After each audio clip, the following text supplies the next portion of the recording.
Ce sont de jeunes Rwandais ayant récemment déserté des groupes rebelles, parmi lesquels figurent des milices des Forces démocratiques de libération du Rwanda, FDLR, et leurs alliés. Ces groupes sont accusés d'avoir participé au génocide contre les Tutsis au Rwanda en 1994. Ces déserteurs, tous âgés de moins de 25 ans, révèlent que des militaires burundais combattent aux côtés des FDLR contre le mouvement du 23 mars, M23, dans le but ultime de s'organiser pour attaquer le Rwanda.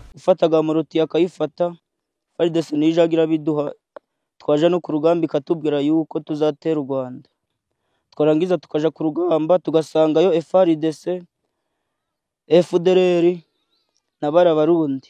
Kubera twese iyo tugiye ku rugamba twese baraducangaga, FARDC, Wazalendo, FDLR, twese baraducangaga, twese tukagwanira hamwe. Les autorités burundaises, pour leur part, continuent de clamer haut et fort que le Rwanda formule des accusations infondées concernant une supposée collaboration du Burundi avec des groupes terroristes cherchant à déstabiliser le Rwanda. Même le parti au pouvoir, le CNDD-FDD, ne manque pas d'alimenter ces tensions, comme en témoignent les récents propos négationnistes de son secrétaire général Révérien Dikuliyo, tenu il y a 2 semaines. None u Rwanda ari bya Kongo rubijamo gute? Kaje niko dabaza. Kongo n'u Burundi dufite imigenderanire yo gufasha no mu bya gisirikare. None u Rwanda rubijamo gute? Mbe iyo migwi yabagiriza genocide kuva 1994 hari 30 abasoda b'u Rwanda baje muri Kongo kuyigwanya. Nimba batayimazi birabasha. Ni nkako kajagari nyene bazaratera. Batera kajagari kiki. Nibamwe kuva 1994 nibamwe batera Kongo bica abantu bagira ane ngo reko gwanya imigwi. None imyaka 30 mbe uwo muntu gwanya imyaka 30 yo yatanguye afite imyaka ingahe? Ngo abarundi bareko barakora n'imigwi. Bijya n'ibintu bitwaza waruvuze ngo genocide ni ibintu bitwaza kugira uguma wiriza nta kwiriza.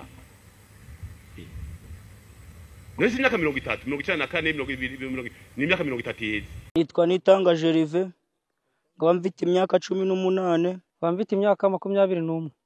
Ngaba narakoreraga mu cyama c'Abazalendo ikirimanyoka kwa General Mboka. Nitwa Soldat Ishimwe Patrick, ngaba naraturutse mu cyama cya FDLR. Banyita Ajda Mugisha.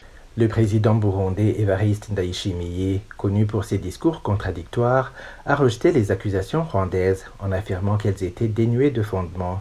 Selon lui, prétendre que l'armée burundaise collabore avec les FDLR constitue une insulte.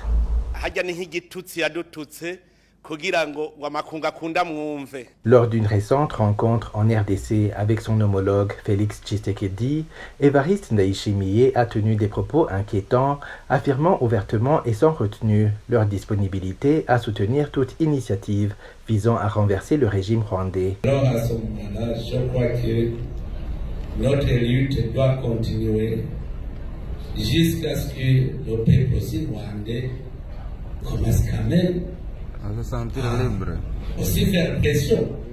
Parce que je crois que les jeunes Rwandais ne peuvent pas accepter d'être des prisonniers dans la région. Les Rwandais et les Rwandaises sont nos frères et sœurs.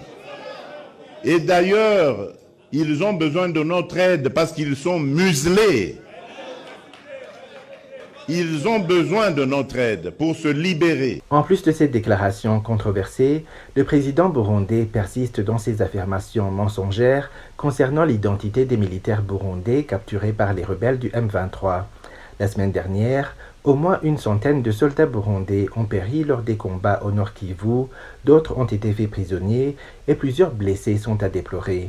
Dans son cynisme habituel, le général de brigade Gaspard Balatuza, porte-parole de l'armée burundaise, continue de nier ses pertes au sein de l'armée utilisée comme force mercenaire au Nord Kivu. Il ignore pourtant les nombreuses photos et vidéos circulant sur les réseaux sociaux montrant des militaires burundais capturés ou tués au combat.